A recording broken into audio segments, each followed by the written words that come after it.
నమస్తే, welcome to our channel. నేను మీ సిరి. సజ్జల రామకృష్ణారెడ్డి చేసిన వ్యాఖ్యలు అయితే ఇంకా దుమారం రేపుతూనే ఉన్నాయి. నో రూల్స్ ఓన్లీ జగన్ అన్నట్టే తన వ్యాఖ్యలు అయితే చేయడం జరిగింది. అయితే దీనిపైన విపక్షాలు అయితే ఈసీకి కంప్లైంట్ చేశారు. మరి ఏం జరుగుతుంది ఏంటనేది అయితే మనకి వివరించడానికి మనతో పాటు ఉన్నారు ప్రముఖ senior journalist, political analyst CS Rao garu. నమస్కారం సార్. నమస్తే సరే, ఇప్పుడు సజ్జల గారి వ్యాఖ్యలు అయితే దుమారం రేపుతున్నాయి. నో రూల్స్ ఓన్లీ జగన్ అన్నట్టుగా తను వ్యాఖ్యానించడం జరిగింది. అండ్ దీనిపైన విపక్షాలు అయితే ఈసీకి కంప్లైంట్ చేయడం జరిగింది. మరి ఇప్పుడు ఈసీ ఎలాంటి నిర్ణయం తీసుకోబోతుంది? ఈసీకి ఏం కంప్లైంట్ చేశారు ప్రత్యర్థి పార్టీలోనంటే ఇమీడియట్ గా సజ్జల రామకృష్ణారెడ్డిని అరెస్ట్ చేయాలని చెప్పి వాళ్ళు కంప్లైంట్ చేశారు. ఒకవేళ సజ్జల రామకృష్ణారెడ్డి కనుక అరెస్ట్ చేయకపోతే రాబోయేటువంటి కౌంటింగ్ రోజు హింసాత్మకమైన సంఘటనలు జరిగేటువంటి అవకాశం ఉంది. ఆయన క్యాడర్ని రెచ్చగొడుతున్నారు అనేటువంటి అభిప్రాయాన్ని వ్యక్తం చేస్తూ ఆ మేరకు రాతపూర్వకమైనటువంటి కంప్లైంట్ ఎలక్షన్ కమిషన్కి చేశారు సజ్జల రామకృష్ణారెడ్డి మీద. కారణం ఏంటంటే రెచ్చగొట్టేటువంటి వ్యాఖ్యలు ఏవైతే ఉన్నాయో అవి క్రిమినల్ చర్యల కింద వస్తాయి. క్రిమినల్ చర్యలు తీసుకోవాలా ఆయన మీద అని చెప్పి తెలుగుదేశం పార్టీ మాజీ మంత్రి దేవినేని ఉమామహేశ్వరరావు ఆయన ఎన్నికల కమిషన్ కలిసి కంప్లైంట్ చేశారు. ఏ సెక్షన్ల కింద అసలు ఈయన్ని అరెస్ట్ చేయొచ్చు అనేది కూడా చెప్పారు. ఎందుకంటే సమాజంలో ఉద్వేగాలను రెచ్చగొట్టడం లేదంటే నేరాలకి ప్రోత్సహించడం అనేది అతిపెద్ద నేరం. కాబట్టి ఆయన అరెస్ట్ చేయాలి ఇమీడియట్గా సజ్జల రామకృష్ణారెడ్డిని అని చెప్పి వాళ్ళు చేసినటువంటి డిమాండ్. ఒకవేళ ఇప్పుడు కనుక ఆయన అరెస్ట్ చేయమని చెప్పి కనుక ఆదేశించకపోతే ఎన్నికల కమిషన్ రేపు ఒకవేళ గొడవలు అయితే కనుక దానికి బాధ్యత ఎన్నికల కమిషన్ వహించాలి. ఎందుకంటే ప్రత్యర్థి పార్టీలు ఆల్రెడీ కంప్లైంట్ చేశాయి. క్షేత్రస్థాయిలో ఉన్నటువంటి వాతావరణం వాళ్ళకి తెలుస్తుంది ప్రత్యర్థి పార్టీలకి. ఎందుకంటే అధికార పార్టీ ఒకవైపు మోహరించి ఉంది, ఇంకొక వైపు బలమైనటువంటి ప్రత్యర్థి పార్టీలు మోహరించి ఉన్నాయి. ఈ క్రమంలో ఎక్కడ ఏం జరుగుతుందనేది పార్టీలకు తెలుసు, రాజకీయ పార్టీలకి. అందుకే రాజకీయ పార్టీలు ఎప్పటికప్పుడు సమాచారాన్ని ఎన్నికల కమిషన్కి ఇస్తూ ఉంటాయి. ఇది ఎన్నికల కమిషన్ కోడ్ వచ్చినప్పటి నుంచి జరిగేటువంటి ప్రక్రియ. ఎవరు కంప్లైంట్ ఇచ్చినా కానీ ఇమీడియట్గా తీసుకొని దాని మీద స్క్రూటినీ చేసి నిజమా అబద్ధం అని చెప్పి తెలుసుకున్న తర్వాత దాని మీద ఇమీడియట్ యాక్షన్ తీసుకోవాల్సినటువంటి బాధ్యత ఎన్నికల కమిషన్ మీద ఉంది. ఒక ప్రధానంగా ఉండేటువంటి పార్టీగా ప్రత్యర్థి పార్టీ తెలుగుదేశం పార్టీ ఉంది. ఇప్పుడు ప్రజెంట్ అధికార పక్షం మీద కంప్లైంట్ చేసింది. అది కూడా సజ్జల రామకృష్ణారెడ్డి చేసినటువంటి వ్యాఖ్యల్ని దానికి సంబంధించిన వీడియోని కూడా కట్ చేసి ఎలక్షన్ కమిషన్కి ఇవ్వడం జరిగింది. ఆయన చేసినటువంటి కామెంట్ ఏంటి? ఏజెంట్లుగా కూర్చునేటువంటి వాళ్ళు రూల్స్ అంటే కుదరదు, రూల్స్ను పట్టించుకోకుండా మీరు అబ్జెక్షన్స్ రైజ్ చేసే వాళ్ళే కావాలి అక్కడ ఏజెంట్లుగా, రూల్స్ ప్రకారం పోతాం అనేవాళ్ళు ఆయనకు అవసరం లేదని చెప్పి చెప్పారు. రూల్స్ ప్రకారం నడుచుకుంటాము అనేటువంటి వాళ్ళు ఏజెంట్లుగా మనకు వద్దు అని చెప్పి ఒక దిశానిర్దేశం చేశారు. రూల్స్ని అతిక్రమించి వ్యవహరించేటువంటి వాళ్ళని ఎంపిక చేయండి అని చెప్పి చెప్పడం జరిగింది. అంటే దాని అర్థం ఏంటి? రూల్స్ని ధిక్కరించండి అని ఆయన చెప్తున్నాడు. అంటే ఇండైరెక్ట్ గా మీరు గొడవ పడండి, ఇట్లాంటిదైనా కొంచెం ఎప్పుడైతే పోలింగ్ తర్వాత జరిగిందో అలాంటి సంఘటనలకి ఏమైనా ప్రేరేపించానని అర్థమా సార్? మరి అంతే కదా, చట్ట ప్రకారం నడుచుకోవద్దు అని అంటే దాని అర్థం ఏంటి? రాజు పెద్ద భార్య మంచిది అండి, చిన్న భార్య చెడ్డదనే కదా. సో రూల్స్ ప్రకారం నడుచుకోవద్దు అని చెప్పి చెప్తున్నారని అంటే డెఫినెట్ గా రూల్స్ ని అతిక్రమించి మీరు ప్రత్యర్థుల మీద లేదంటే ఎదుటి వాళ్ళ మీద మీరు దాడి చేయండి అని చెప్పి చెప్పడమే కదా. అది చట్ట విరుద్ధం కదా. కాబట్టి ఆ చట్ట విరుద్ధం కాబట్టి ఆయన అరెస్ట్ చేయండి అని చెప్పి ఆ వీడియో క్లిప్పింగ్ ఇస్తూ కంప్లైంట్ చేశారు ఎలక్షన్ కమిషన్కి. ఇప్పుడు ఎలక్షన్ కమిషన్ ఏ చర్యలు తీసుకుంటుంది అనే దాని మీద ఆధారపడి ఉంది.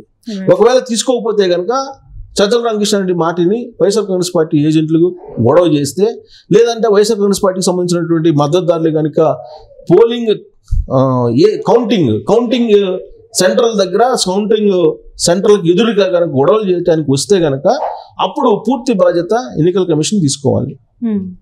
ఆల్రెడీ 3 అంచెల భద్రత పెడతారు. సమస్యాత్మక ప్రాంతాలను గుర్తిస్తారు, అతి సమస్యాత్మక ప్రాంతాలను గుర్తిస్తారు, అన్ని జాగ్రత్తలు తీసుకుంటారు. అయినప్పటికీ ఈ విధంగా రెచ్చగొడుతూ ఉంటే కనుక సజ్జల రామకృష్ణారెడ్డి లాగా డెఫినెట్గా గొడవలను ఆపలేరు పూర్తి స్థాయిలో. ఎక్కడో దగ్గర గొడవలు అయ్యేటువంటి అవకాశం ఉంది. అప్పుడు ఎవరిని బాధ్యులు చేయాలి? సజ్జల రామకృష్ణారెడ్డి లాంటి వాళ్ళని బాధ్యులు చేయాలి. ఒక పార్టీకి దిశానిర్దేశం చేసేటువంటి వ్యక్తిగా ఉంటూ, ఒక బాధ్యతాయుతమైనటువంటి పౌరుడిగా ఉంటూ, ప్రభుత్వానికి సలహాదారుగా ఉంటూ, శాంతి భద్రతకి విఘాతం కలిగించేలాగా ఆయన డైరెక్షన్ ఇచ్చారని అంటే అది ఒక పెద్ద నేరం కదా. అందుకే సిఆర్పిసి కింద కేసు పెట్టి ఆయన్ని అరెస్ట్ చేయాలి. అసలు కుట్రపూరితమైనటువంటి వ్యాఖ్యలు అవి. ఎందుకంటే సమాజంలో విచ్ఛిన్నం చేయాలి, సమాజంలో కుట్రపూరితంగా కల్లోలాలు సృష్టించాలి, కలహాలు రేపాలి అనేటువంటి ప్రయత్నం దాగి ఉంది దాంట్లో. అంటే ఒక కుట్ర, పెద్ద కుట్ర దాగి ఉంది. అందుకే అతని మీద కేసు పెట్టాలి, క్రిమినల్ కేసులు పెట్టాలి అని చెప్పి డిమాండ్ చేస్తున్నారు ప్రత్యర్థి పార్టీలు. సో వాస్తవంగా వాళ్ళకి గెలిచేటువంటి ధీమా, గెలిచేటువంటి నమ్మకం ఉంటే ఇలాంటివన్నీ చేయరు.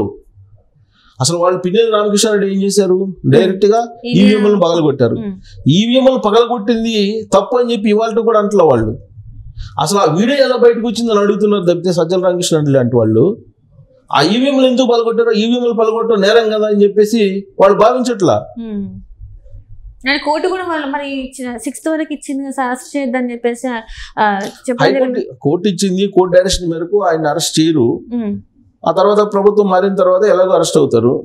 ప్రభుత్వం మారితే, ప్రభుత్వం మారకపోతే కనుక ఒకవేళ ఆయన అట్నే ఆ కేసులన్నీ నిర్వీర్యం అయిపోతాయి అని చెప్పి అందరికీ తెలుసు. కానీ వాస్తవం జరిగిన దాన్ని వాళ్ళు ఈవీఎంలు పగలగొట్టడం తప్పు అని చెప్పి ఇవాళ కూడా అంటలేదు వైఎస్ఆర్ కాంగ్రెస్ పార్టీ వాళ్ళు. ఆ వీడియో రిలీజ్ కావడం తప్పు అంటున్నారు. ఆ వీడియో రిలీజ్ కావడం తప్పు అంటున్నటువంటి వాళ్ళు ఆ నేరాన్ని ఎందుకు అంగీకరించలేకపోతున్నారు వాళ్ళు? దానికేం చెప్తున్నారు, ముందు రోజు ఏం జరిగిందని చెప్పి మళ్ళీ కౌంటర్ వేస్తున్నారు. ముందు రోజు తెలుగుదేశం పార్టీ వాళ్ళు వచ్చారు, ప్రొవోక్ చేశారు. ఆ రోజు ఆ పోలింగ్ కేంద్రం వద్ద రిగ్గింగ్ చేసుకున్నారు. లేదంటే ఇంకొక ఆయన ఈవీఎంలో పాము దూరింది అంటాడు. ఈవీఎంలో పాము దూరింది అందుకే పాల్గొట్టారు అనేటువంటి ఒక ప్రైవేట్ ఛానల్కి ఇంటర్వ్యూ ఇస్తూ ఒక పెద్ద ఆయన వైఎస్ఆర్ కాంగ్రెస్ పార్టీ ఆయన ఆ మాట అన్నారు. అంటే ఒక నేరాన్ని వాళ్ళు ఎంత తేలిగ్గా తీసుకుంటున్నారు అనేదానికి నిదర్శనం అది. ఇప్పుడు ప్రొవోక్ చేస్తున్నారంటే నేరాలు చేయమనే కదా. నేరాలు చేయమంటున్నారంటే అర్థం ఏంటి? ఆ రోజున మీరు అల్లకొల్లాలం చేయండి, లేదంటే హింసాత్మకంగా వ్యవహరించండి, మీరు కౌంటింగ్ సక్రమంగా జరగకుండా చూడండి అని చెప్పి చెప్తున్నారంటే వాళ్ళకి గెలుపు మీద నమ్మకం లేదు అనేది పరోక్షంగా అర్థమైపోతుంది. సో ఇప్పుడు ఆయన మీద కేసు పెట్టకపోతే కనుక ఇప్పుడు ఎన్నికల కమిషనే దోషిగా నిలబడాల్సి వస్తుంది. సజ్జల రామకృష్ణారెడ్డి మీద ఎలాంటి చర్యలు తీసుకోకుండా ఆ లైట్గా తీసుకుంది ఎన్నికల కమిషన్. ఒకవైపు ఏమో కేంద్ర ఇంటెలిజెన్స్ రిపోర్ట్ ప్రకారం ఆంధ్రప్రదేశ్లో కౌంటింగ్ రోజు అల్లకొల్లలో జరిగేటువంటి అవకాశం ఉంది, హింసాత్మక సంఘటనలు జరిగేటువంటి అవకాశం ఉంది. కాబట్టి అక్కడ ముందస్తు చర్యలు తీసుకోండి అని చెప్పి చెప్తూ ఉంటే దానికి కంటిన్యూషన్ గా రెచ్చగొట్టేలాగా ఈయన ప్రకటనలు ఉన్నాయంటే ఎలక్షన్ కమిషన్ కంట్రోల్ చేయాలి కదా ఇలాంటి వాళ్ళని. లేదంటే ఇంకొకళ్ళు వస్తారు. ఇప్పుడు తెలుగుదేశం పార్టీ వాళ్ళు కూడా వచ్చి ఏజెంట్లు, వాళ్ళు కూడా ఏజెంట్లను ప్రొవోక్ చేస్తే అప్పుడు ఏమవుతుంది? కంట్రోల్ చేయగలరా? అసలు వ్యవస్థలు కంట్రోల్ చేసే పరిస్థితి ఉందా? ఉండదు కదా. కాబట్టి సజ్జల రామకృష్ణారెడ్డిని అరెస్ట్ చేయని చెప్పి కోరడంలో ప్రత్యర్థి పార్టీలు ఏమాత్రం తప్పులేదు. ఎన్నికల కమిషన్ చర్యలు తీసుకొని ఆయన్ని అరెస్ట్ చేపిస్తుందా, లేదంటే ఈ వ్యాఖ్యలు లైట్గా తీసుకుంటే మాత్రం భవిష్యత్తులో జరిగేటువంటి సమీప కౌంటింగ్ రోజు జరిగేటువంటి సంఘటనలకి పూర్తి స్థాయిలో ఎలక్షన్ కమిషన్ బాధ్యత వహించాల్సి ఉంటుందని చెప్పి మనం విశ్లేషణ చేసుకోవచ్చు. Right sir, right. Thank you so much.